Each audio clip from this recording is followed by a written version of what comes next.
Let me tell you something I did not say out loud for a long time. It started as a small thing about my friend, Rose.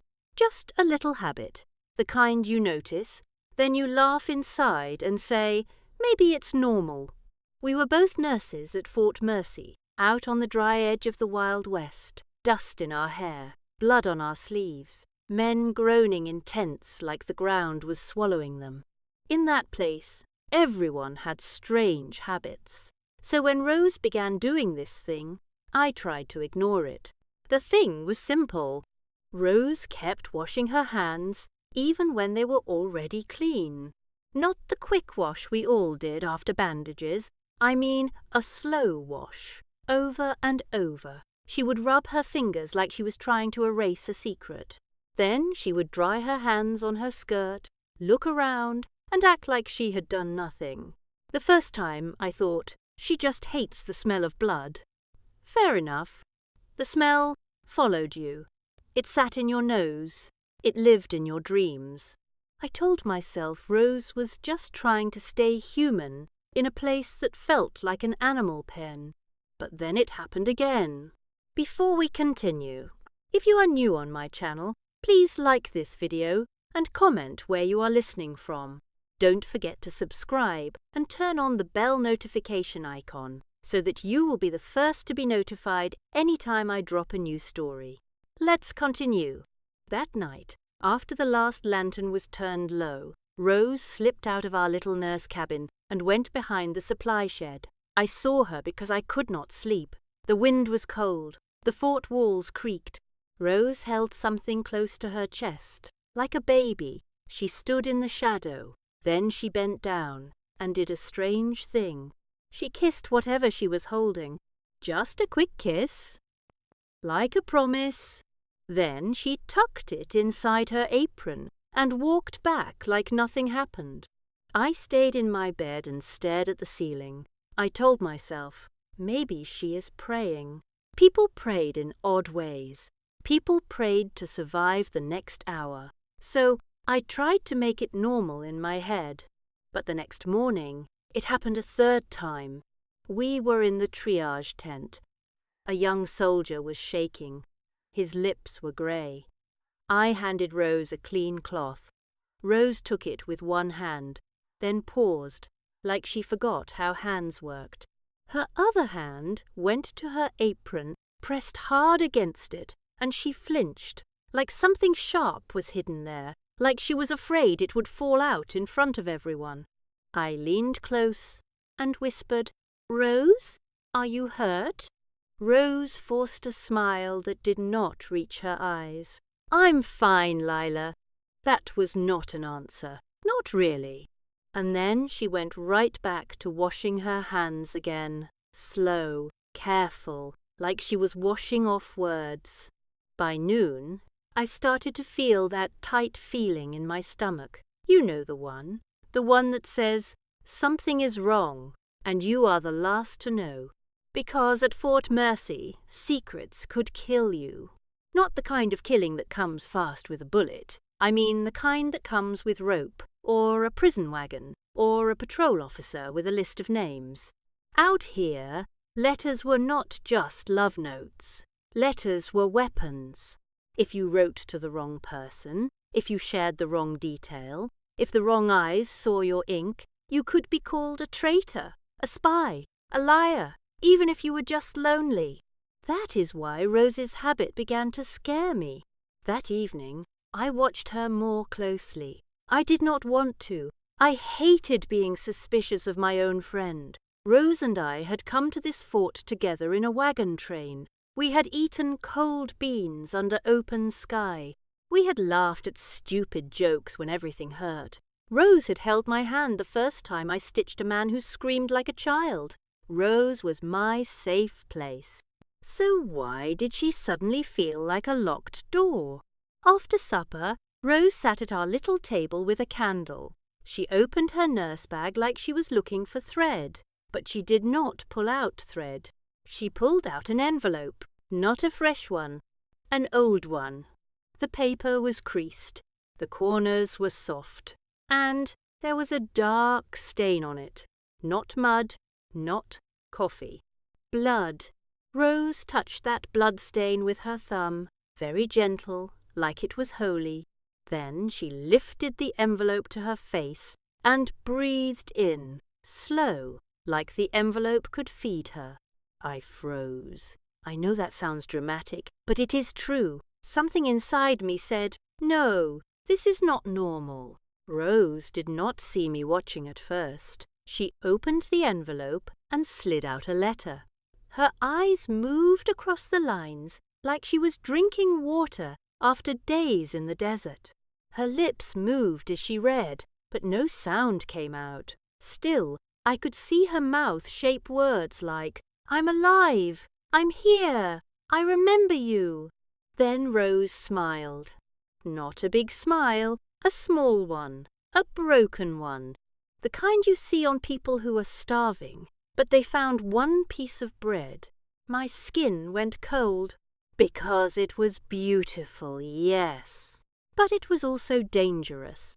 Rose folded the letter fast, like she heard footsteps. She tucked it back in the envelope. Then she did something that made my heart hit my ribs. She scraped the edge of the envelope with her fingernail, like she was trying to remove something. Ink, a name, a place. I stepped forward before I could stop myself. The floor creaked. Rose snapped her head up like a deer hearing a gun. "Lila," she said quickly, "you scared me." "You scared me," I said, but I kept my voice low. I sat across from her. I tried to look calm, like this was nothing, like I wasn't shaking inside. "Rose, why are you scraping that envelope?" Rose's hand froze. Then she laughed once, a thin laugh. "It's nothing." That sentence was the worst sentence, because when someone says it's nothing, it is usually something. I leaned in. "Rose, I saw the blood. I saw you kiss it. I saw you hide it. Who is writing to you?" Rose's eyes flicked to the window, then to the door, then back to me, like she was counting exits. "You're tired," she said. "We both are. Don't start making stories." "I'm not making stories," I whispered. "I'm asking a simple question." Rose pressed the envelope flat on the table with her palm, like she was pinning down a snake. "It's just a friend." "A friend from where?" I asked. Rose's jaw tightened. I could hear the fort outside. Boots, a distant cough, the wind pushing sand against wood. Rose said, "From before." That was still not an answer. I swallowed. I tried to choose the right words, because I was not only afraid for Rose, I was afraid for myself. If Rose was doing something illegal, and I knew, then I was part of it. That is how the army thought. That is how fear worked. It spread like fire in dry grass. "Rose," I said softly, "you know the patrol checks mail. You know Captain Rourke thinks every shadow is a spy. If you are writing to someone you shouldn't—" Rose cut me off fast. "I'm careful." "Careful isn't always enough," I said. "Not here." Rose stared at me. Her eyes were glossy, but she did not cry. "Leela," she said, "quiet now. These letters are the only thing keeping me standing." My mouth went dry, because I understood that feeling. War takes and takes. It takes sleep, it takes food, it takes your future, it takes the sound of your own laugh. And sometimes a small thing, one letter, one line of ink, feels like the only rope tied to life. Still, I asked, "Who is it, Rose?" Rose looked down at the envelope. Her fingers trembled. Then she slid the letter into her apron again, slow and practiced. And she said, "Please don't ask again." That was the moment my trust started cracking. Not because she had a secret, but because the secret had teeth. I tried one last time, gentler. "Rose, are you in danger?" Rose's smile came back, small and sad. "We're all in danger." Then she stood up and blew out the candle. The room went dark, and in the dark I heard paper rustle, not just paper. A stack. More than one envelope. My heart sank. How many letters had there been? How long had this been going on? And who exactly was on the other end? Someone in our trenches, or someone across the line? Before I could speak again, there was a hard knock on the door. Not a friendly knock, a sharp knock that meant orders. Rose and I both froze. Then a man's voice, cold and loud, cut through the cabin like a knife. "Open up, mail inspection." Rose's hand flew to her apron, and I realized, in one sick instant, that the letters were still on her. Right now, in this room, with us. And if they found them, they wouldn't just take the paper. They would take Rose. They might take me too. The knocking came again, louder. Now! Rose's eyes met mine in the dark, and for the first time I saw real fear on her face. Not fear of blood, not fear of war, fear of what her words could cost. I'm not proud of what I did next. The knock hit the door again, and Rose's eyes begged me without words. Her hand was still pressed to her apron, like the envelopes were burning her skin. "Lila," she breathed, barely sound. "Please." I understood fast. If the patrol came in and searched Rose, those letters would be found. Blood-stained envelopes, hidden ink, too many questions. So I stood up quick and said, "Hide behind me." Rose shook her head, panicked. "No time." The knock became pounding. "Open!" I moved first. I grabbed my nurse bag off the peg. I flipped it open like I was looking for gauze. Then I whispered, "Put them in here, now." Rose's fingers fumbled. Paper scratched like dry leaves. One envelope, then another, too many. I felt like my heart was trying to climb out of my throat. I shoved the envelopes down under bandage rolls and a tin of salve. I snapped the bag shut. Then I forced my face to look normal, like I was only tired. I opened the door. A patrolman stood there with a lantern. Two more behind him. Their coats were dusty. Their eyes were sharp. The front man had a little book in his hand, like a list of sins. "Inspection," he said. "Of what?" I asked, as calm as I could. "Mail," he said. "Private letters, packages, any writing, any codes, any names, captain's orders." Rose stayed behind me in the dark, but I could feel her shaking. The lantern light crawled over her face. Her smile was gone. Her lips looked pale. The patrolman stepped in like he owned the air. He pointed at our table. "What were you doing?" "Finishing records," I lied. I held up a small medical log. Who got morphine, who didn't? We were late. He stared at me. Then his eyes moved to my nurse bag. My nurse bag that suddenly felt heavy like a stone. "That bag," he said. "It's supplies," I said quickly. "You can look." I hated saying that, but refusing would look worse. Refusing was a confession. He walked closer, slow. He reached for the bag. Rose made a tiny sound behind me, like a trapped animal. I put my hand on the bag first, not to stop him, just to touch it, like I could protect it, with skin. He opened it. His lantern light went inside. I watched his face. I watched his eyes. Bandages, scissors, thread, salver, a small bottle of alcohol. And then, thank God, he did not dig deeper, because the envelopes were flat, hidden under the bottom roll. He poked around a bit, bored, then shut it. He turned to Rose. "You." Rose stepped forward. "Any mail?" he asked her. Rose swallowed hard. No! He stared at her, long enough to make the room feel smaller. Hands, he said. Rose blinked. What? Show me your hands. Rose lifted them. The patrolman looked at her fingertips like he could see ink hiding in her skin. Then he stepped closer and sniffed the air like he was a hunting dog. Smells like candle wax, he said. We write our medical notes at night, I said. He looked at me again. His eyes said, he did not like me, or he did not trust me. Then he asked the question that almost made me faint.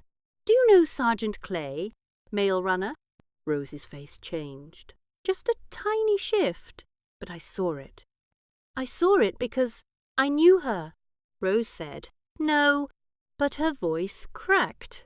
The patrolman smiled, small and mean. Funny, because Sergeant Clay says he's been delivering letters to a nurse.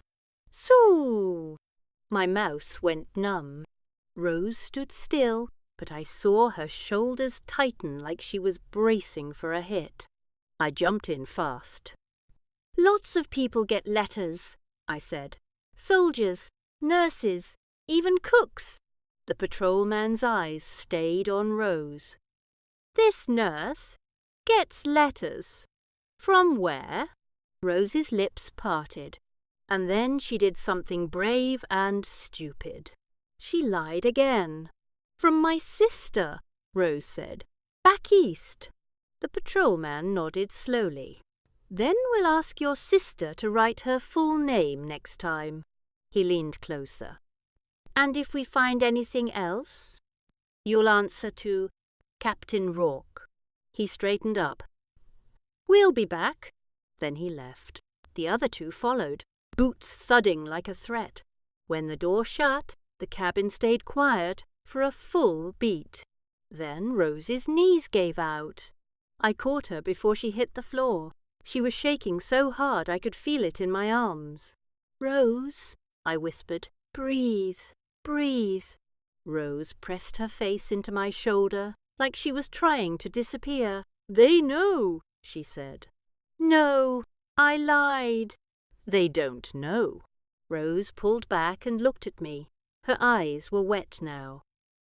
They're hunting, she said. They're close. My chest felt tight. Rose, how many letters are there? Rose looked away.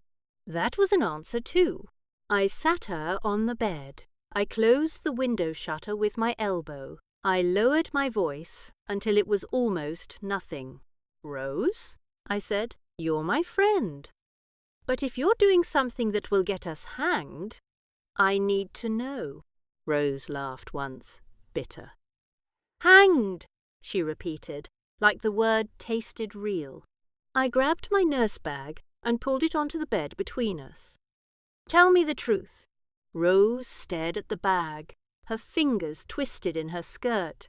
She took a breath, like it hurt. Then she whispered, His name is Jonah. I froze. A soldier? Rose nodded once. In the trenches. Which side? I asked before I could stop myself. Rose didn't answer right away.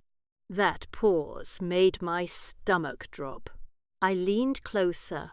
Rose, Rose whispered. He's not supposed to be mine. My hands went cold. Rose, what does that mean? Rose's eyes filled again, but her voice stayed steady. It means I should have burned the first letter. It means I should have pretended I never saw his name. My throat felt dry. How did it start? Rose shook her head fast. Not now. Not here. Rose, I said, if the patrol comes back. They will, Rose said. They will come back. She reached into her apron like she had forgotten the letters were gone. Her hand came out empty. She looked panicked again. I opened my nurse bag and pulled out one envelope. The paper was stained and soft, like it had been held 1,000 times. Rose touched it, then stopped, like she was afraid even to hold it now. He writes like he's starving, Rose said, voice shaking. Like words are his food. I stared at her. And you write back. Rose nodded. Because if I don't, I feel like he will die. I wanted to say, that's not your job, but I couldn't. Not when I saw her face, not when I saw the way her fingers trembled, like the letter was the only warm thing in a freezing world. Still, I asked, how do you send them? Rose swallowed. Sergeant Clay. My head snapped up. You lied to them. I had to, Rose whispered. Clay carries mail between camps. He does it for money, for favours. My mind raced. Money, favours, patrols, Captain Rourke. Captain Rourke. That was the kind of web that strangled people. I took a slow breath. Rose? Is Jonah using a fake name? Rose looked at me scared. No. Then why scrape the envelope? I asked. Rose's face twisted. Like shame, like fear, she whispered. Because the place he's writing from is on the other side. My heart stopped for a beat. I stared at her. Rose! You're writing to the enemy? Rose's eyes squeezed shut. Don't say it like that. That's what it is, I said, barely able to breathe. Rose, that's treason. Rose shook her head hard. He's not a monster, Lila. He's a person. You don't know that, I said. I do, Rose snapped, then softened right away. I do because I've read his words, because I've heard his fear, because he bleeds like they do. She pressed a hand to her chest. Because his letters kept me alive too. That hit me, kept her alive. Not love notes, lifelines. I looked down at the envelope again, the blood stain, the soft paper, the way Rose held it like it was a beating heart. Rose, I said slowly, have you ever seen him? Rose shook her head. Never. Then how do you know he's real? I asked. Rose opened her mouth, then closed it. I kept going, careful but firm. How do you know Sergeant Clay isn't making this up? How do you know Jonah isn't 3 different men? How do you know this isn't a trap to catch you? Rose stared at me, and I saw it then. A new fear. Not fear of patrol. Fear that I might be right. Rose whispered, He sent me something. What? I asked. Rose reached under her pillow and pulled out a small thing wrapped in cloth. A button. A brass uniform button. Cracked down the middle like it had taken a hit. Rose held it out to me. He said it saved his life, she whispered. He said a bullet struck it. I held it. It was warm from her hand, heavy, real. My mind spun. If it was real, Jonah was real too. If Jonah was real, this love, this connection, was real. And if it was real, it was the most dangerous thing Rose could hold. Rose leaned close to me, voice low. Leela, she said, when the smoke clears, he wants to meet. Ah! My eyes widened. Meet where? Rose's answer came out like a confession. Fort Mercy. My blood turned to ice. Because if Jonah was truly from the other side, then the enemy was not far away. He was coming here, and Rose had invited him with her own hand. Before I could speak, another sound cut through the night. Not knocking. Footsteps. Boots stopping right outside our door again. Then a voice I recognized, rough and quiet. Lila, the voice said, open up, it's Sergeant Clay. Rose's face drained of colour, and she whispered, he's not supposed to come here. I remember the silence before I opened the door. Not outside silence. Inside silence. The kind where your body knows something before your mind catches up. Rose grabbed my wrist, hard. Her fingers were cold. "Don't," she whispered. But Sergeant Clay knocked again, softer this time, not like a patrol, not like orders, like a man who did not want anyone else to hear him. "Lila," he said quietly, "please."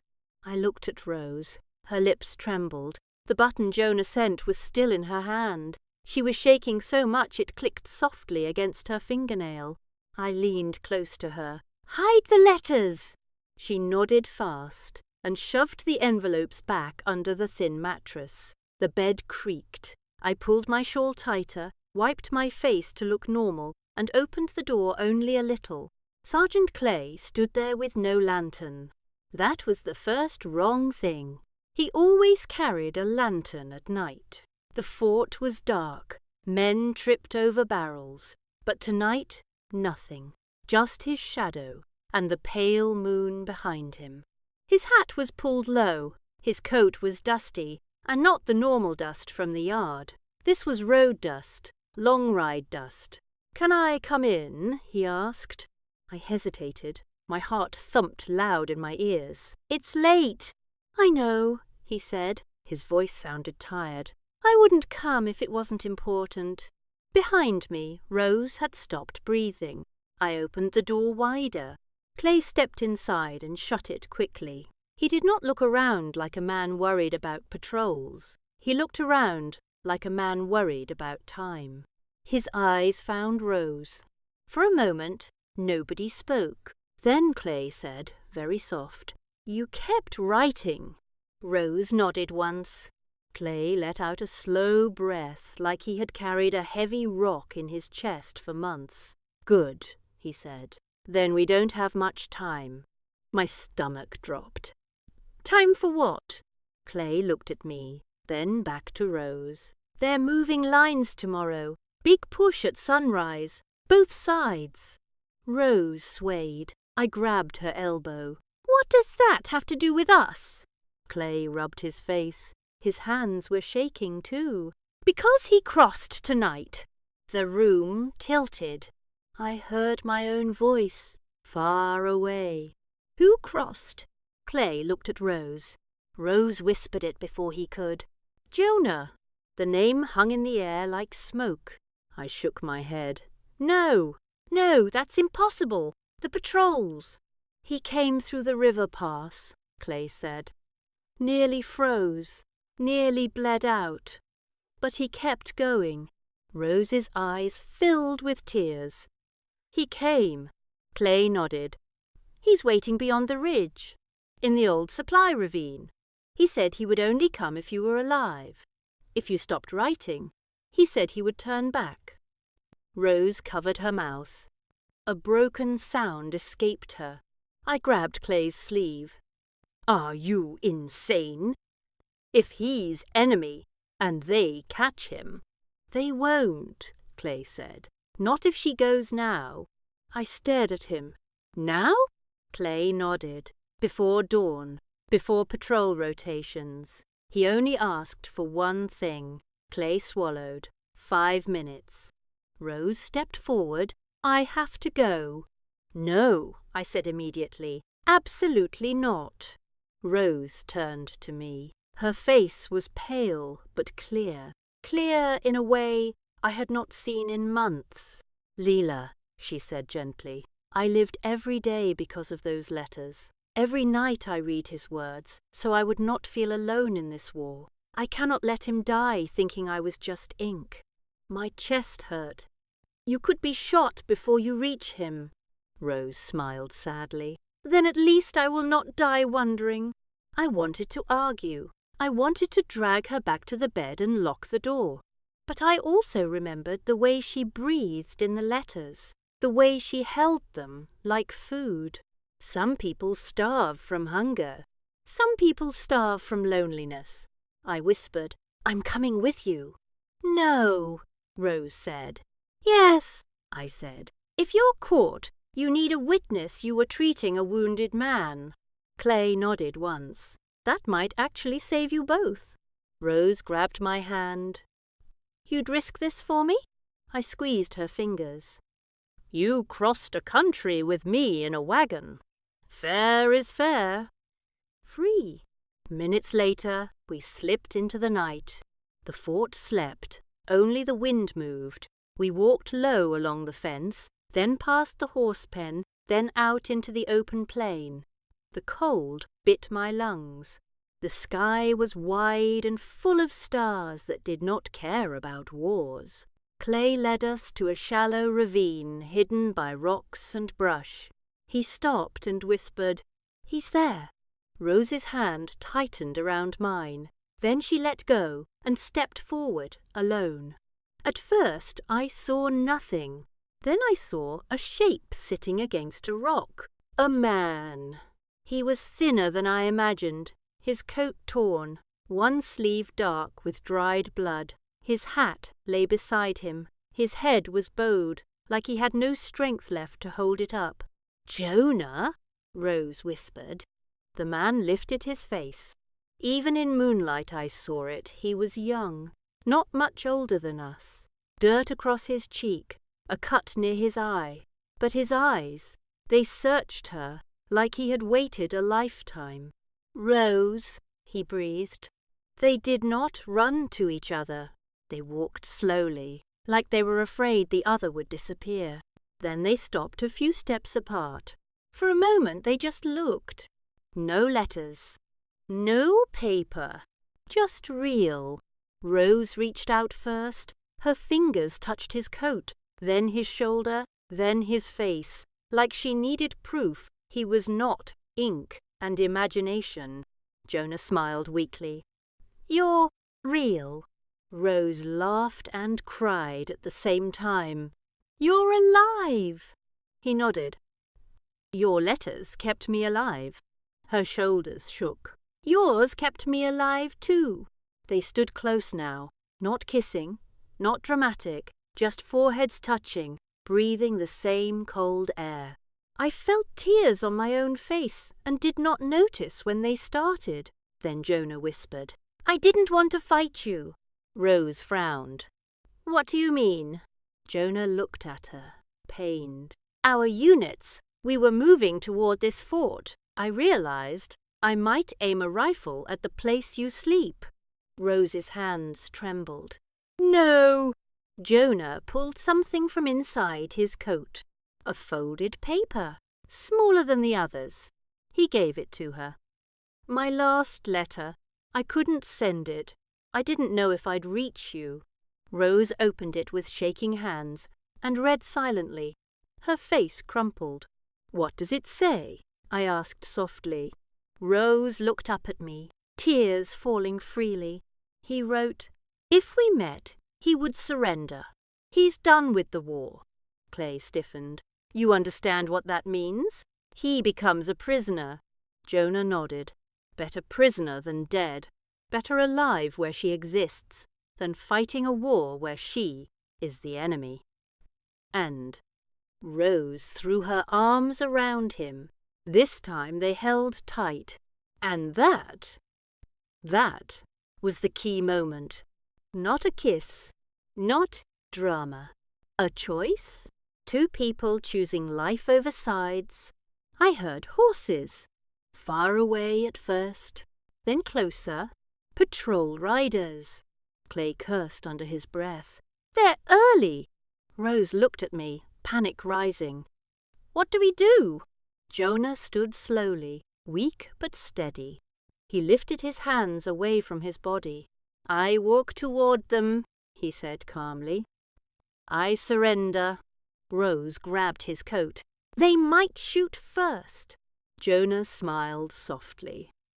"Then at least I met you." The riders' lanterns appeared over the ridge. I held my breath. Jonah stepped forward into the open plain, and Rose stepped beside him. Not behind. Beside. When the patrol guns lifted toward him, she did not move away.